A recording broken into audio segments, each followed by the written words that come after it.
So may bike ka na. Marunong ka na magbalanse at umandar. Kaso, di ka marunong gumamit ng shifter. So paano na? Pagkatapos ng video na to, sigurado marunong ka na mag-shift. Usually, may dalawang shifter ang bike mo. Sa left side, para sa front gears o chainring. Sa right side naman, ang rear gears o sa cassette o cogs. Sa harap, mas maliit na gear equals mas magaan na padjak. Ginagamit siya pang ahon. Sa malaking gear naman, mas mabilis na patag sa daan. Tandaan na malaki ang pagbabago ng bigat at gaan kung ito ang kakambyo mo. Sa likod naman, baliktad ang epekto. Mas malaking gear equals mas madaling ipadjak. Mas maliit na gear, mas mabilis pero mas mabigat ang padjak. Dito sa likod naman, mas maliit ang pagbabago ng bigat o gaan ng padjak kapag kinambyo mo. So basically, mag-shift ka before ka mahirapan magpadjak. Kung paahon, shift to easier gear agad.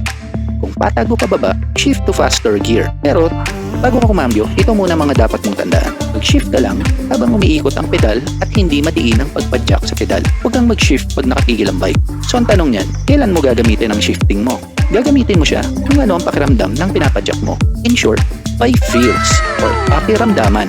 Ikaw na bahala magtimpla kung anong gears ang gagamitin mo. Kung malaki ang agwat ng bigat at gaan na kailangan mo, malamang kailangan mo ikambyo ang iyong chainring o front gears. Kung maliit naman ang kailangan mong agwat, sa cassette ka kumambyo o sa rear gears.